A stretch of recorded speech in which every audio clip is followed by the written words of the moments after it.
Magandang umaga! Andito na naman ang inyong tenderang magsasaka, Mariam Rose, para sa ating panibagong vlog ngayong araw na ito.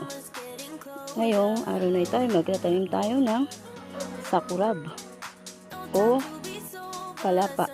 Ay, sakurab pala. O wild onion. Ang sakurab, ito siya. O wild onion, para siyang sibuyas na native. O ligaw. Ano ito, marami ito dito sa Mindanao. Ito ay karaniwan sa mga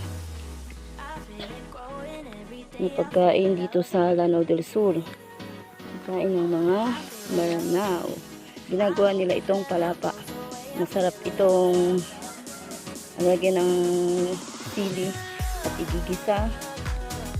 At yun na, pwede nang iulam o kaya ihalo sa i-partner sa ibang mga pagkain.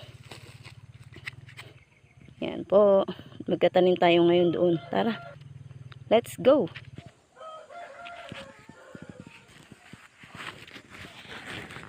Ayan, pupunta tayo dito sa aking garden.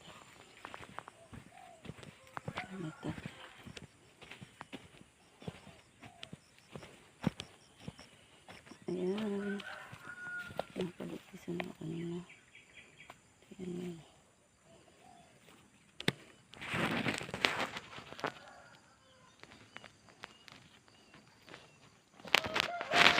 Ang una mong gagawin ganito.